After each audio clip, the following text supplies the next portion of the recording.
Hello friend, मैं स्मृति ऐश्वर्य आप सभी का स्वागत करती हूं आपके अपने यूट्यूब चैनल स्टडी विद स्मृति में। आइए शुरू करते हैं आज की क्लास। आज की क्लास में मैं आप लोगों को जेपीएससी के मुख्य परीक्षा के लिए अर्थव्यवस्था विषय से एक प्रश्न का उत्तर कराने वाली हूं। ये बहुत ज़्यादा इंपॉर्टेंट हो जाता है उन सारे स्टूडेंट के लिए जो जेपीएससी की तैयारियों में लगे हैं। और आज का जो प्रश्न मैंने लिया है इसे मैंने प्रश्न पत्र 5, जिसमें झारखंड की अर्थव्यवस्था विषय से पूछे जाएंगे, वहाँ से जो प्रश्न लिया है वो प्रश्न है, झारखंड राज्य में जनजाति वनों के साथ सांस्कृतिक और आर्थिक रूप से एक दूसरे से जुड़े हुए हैं, कैसे? और वन ग्रामों तथा जंगल के आसपास के जनजातीय समुदायों को जंगल के ऊपर अधिकार दिलाने के लिए सरकार के द्वारा उठाए गए नीतिगत उपायों और प्रावधानों का चर्चा करें। तो झारखंड राज्य में जो जनजाति हैं वो जंगल पर किस तरीके से निर्भर है और जंगल के साथ उनका किस तरीके से सांस्कृतिक और आर्थिक संबंध है, ये बताना है। और फिर साथ में उन प्रावधानों का, उन नीतिगत उपायों की भी चर्चा करनी है जो इन जनजातियों को वन से संबंधित उनके अधिकार दिलाते हैं। तो दो प्रश्नों को मिलाकर के मैंने एक प्रश्न बनाया है। अंक होंगे 40 और शब्द संख्या लगभग 700-800 के करीब में होनी चाहिए। चलिए शुरू करते हैं। और आंसर किस तरीके से मैंने लिखा है ये मैं आपको बता दूं कि जब मैंने इसका आंसर लिखा है तो इसके मैंने 3 भाग किए हैं। एक भूमिका है, दूसरा मुख्य भाग और तीसरा निष्कर्ष का है। भूमिका में मैंने थोड़ा बहुत आपको झारखंड में वन क्षेत्र के बारे में बताते हुए किस तरीके से संबंध है, सह अस्तित्व का संबंध जो है जनजाति और जंगल के बीच में बना हुआ है, इसके बारे में थोड़ा मैंने बताया है, जिक्र किया है। क्या महत्व है जनजातियों का जंगल से संबंधित और जंगल का जनजातियों से, मतलब दोनों का एक दूसरे के साथ क्या संबंध है, एक दूसरे के लिए दोनों क्यों महत्वपूर्ण है, ये मैंने भूमिका में बताया है। फिर मुख्य भाग में मैंने सबसे पहले तो इन्हीं संबंधों के बारे में थोड़ा डिटेल में मैंने बताया कि जनजाति जो है वो किस तरीके से वनों से लाभ प्राप्त करते हैं, उसके बारे में थोड़ा डिटेल में बताया है, कैसे उनका संबंध है जंगलों के साथ। और फिर उसके बाद कुछ समस्याओं का भी मैंने जिक्र किया है जो आए दिन उनको फेस करने पड़ते हैं, और कुछ इन समस्याओं से निपटने के लिए जो सरकार के द्वारा जो नीतिगत कदम उठाए गए हैं, कुछ प्रावधान किए गए हैं, तो मैंने उसके बारे में भी मुख्य भाग में ही लिखा है। फिर अंतिम भाग जो है वो निष्कर्ष का है। चलिए सबसे पहले हम लोग भूमिका को जानते हैं। भूमिका में मैंने लिखा है, झारखंड राज्य के लगभग 29.62% भाग पर वन क्षेत्र है। कितने भाग पर वन क्षेत्र हैं झारखंड में? तो 29.62% भाग पर वन क्षेत्र हैं। और इन क्षेत्रों में जनजातियों का वास स्थान है। जनजातियां जंगल को संरक्षण प्रदान करती हैं तथा जंगल उनका भरण पोषण करते आए हैं। देखिए, जनजाति जो है हमेशा जंगल का संरक्षण ही करते हैं, उनका ह्रास कभी नहीं करना चाहते हैं और उनको सुरक्षा प्रदान करते हैं। और जंगल भी भरण पोषण करते हैं जनजातियों का।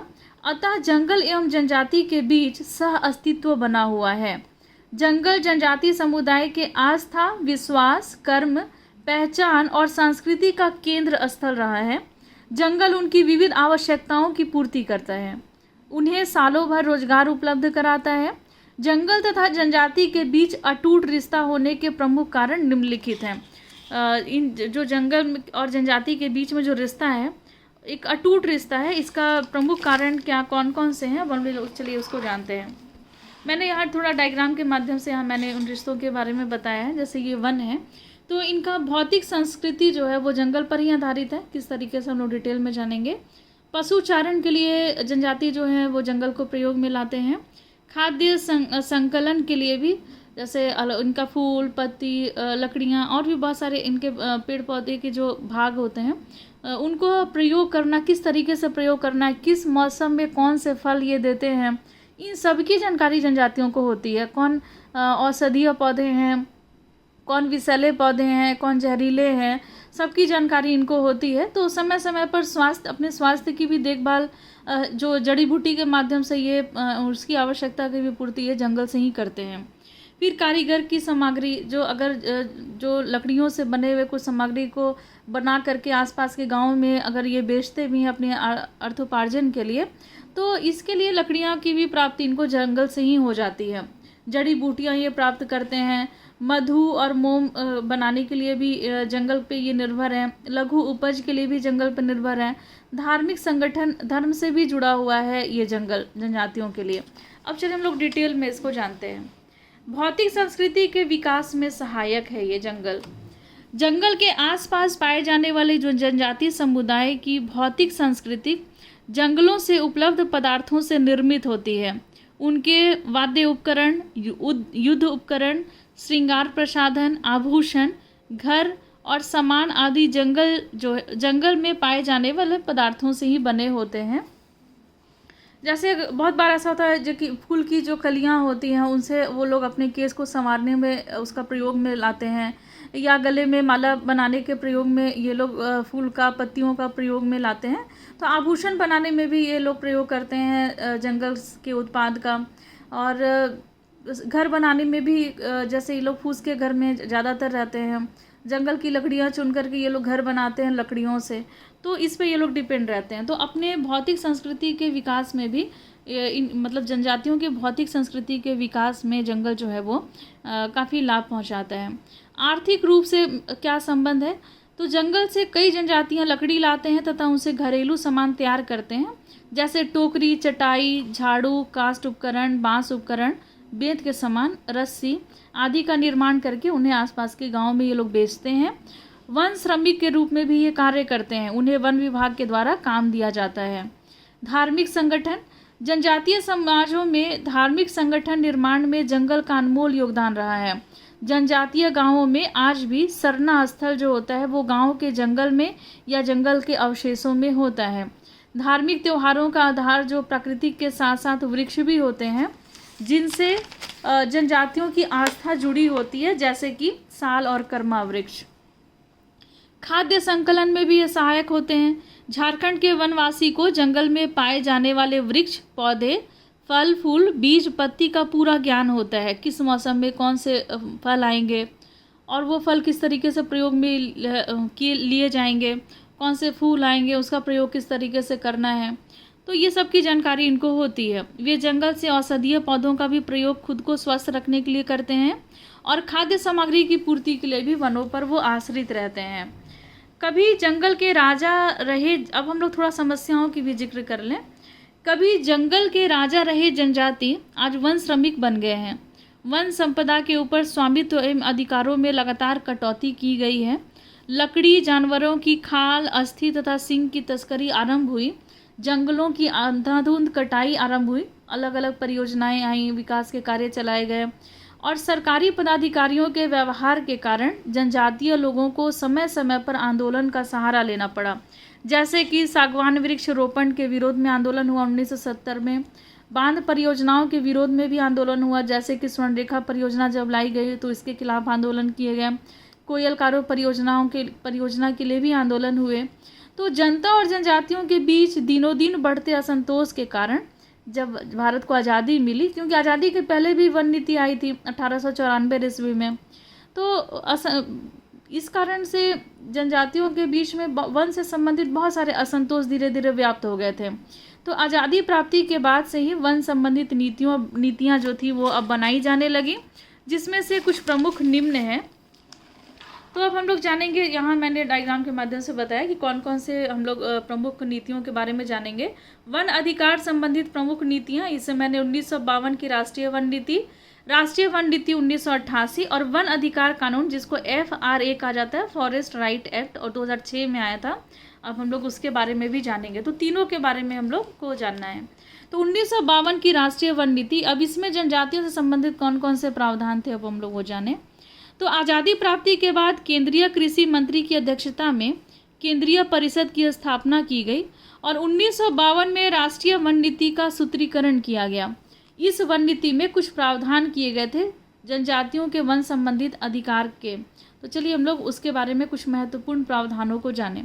कृषि के लिए अंधाधुंध वनों की कटाई को हतोत्साहित किया जाना चाहिए। इस नीति में कहा गया कि अगर कृषि के लिए जो वनों की अंधाधुंध कटाई की जा रही है तो उसको कम करना होगा। यह धारणा कि जनजातियों को जंगल जमीन पर कोई आंतरिक अधिकार नहीं है, इसको समाप्त किया जाना चाहिए। वनवासियों की सहकारिता स्थापित किया जाना चाहिए तथा मध्यस्थों जो साहूकार और महाजन हैं इनको समाप्त किया जाना चाहिए और जो वनवासी हैं उनको साथ में लेकर के चलना होगा वन बचाने के लिए। इसकी भी कुछ आलोचना थी इस नीति की, कि इस नीति के द्वारा स्थानांतरित कृषि को समाप्त कर दिया गया था और जनजातीय अधिकारों को भी सीमित कर दिया गया था इस नीति के द्वारा, क्योंकि जनजाति जो थे वो स्थानांतरित कृषि पे डिपेंड थे, वो स्थानांतरित कृषि करते थे, तो इस नीति के द्वारा उसको ख़त्म कर दिया गया था। राष्ट्रीय वन नीति अब 1988 को देखेंगे। इसके कुछ प्रमुख प्रावधान हम लोग जाने।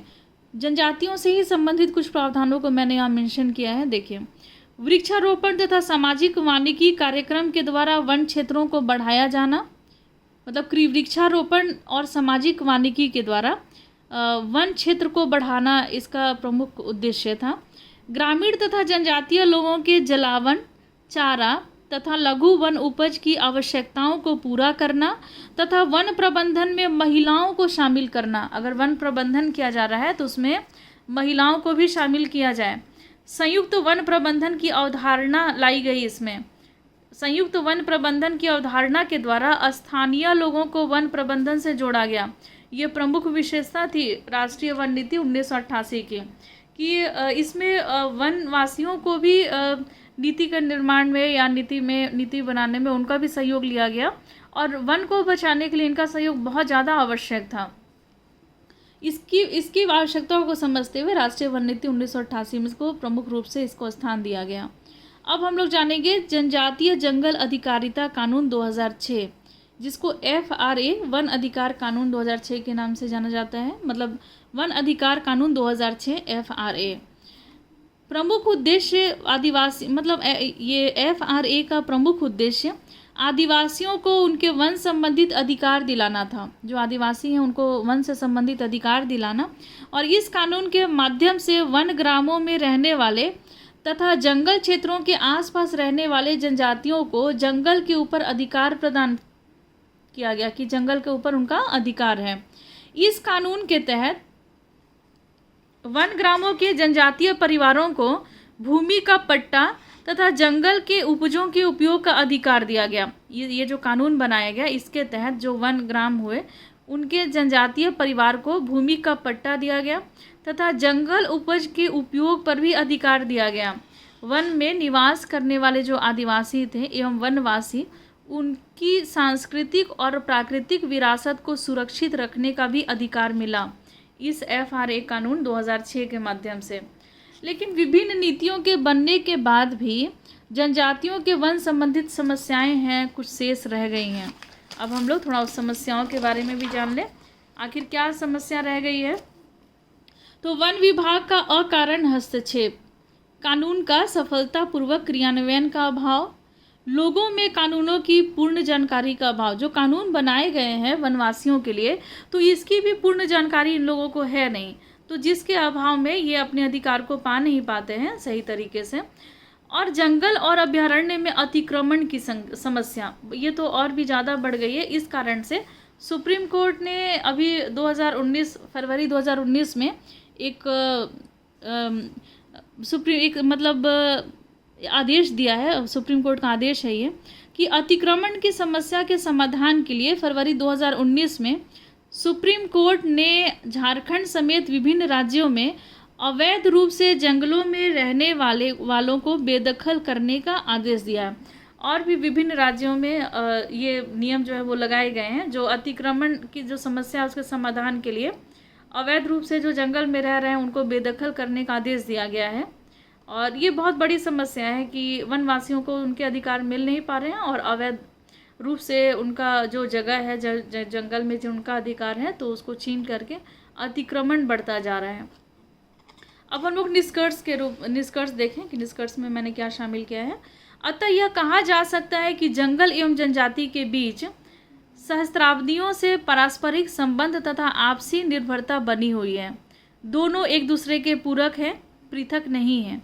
जनजाति है तब जंगल है तथा जंगल है तब जनजाति है। इस संबंध को बनाए रखने के लिए सरकार भी प्रयासरत है। तो आज की क्लास में बस इतना ही, और मिलते हैं हम लोग नेक्स्ट क्लास में। लेते हैं आपसे विदा। धन्यवाद।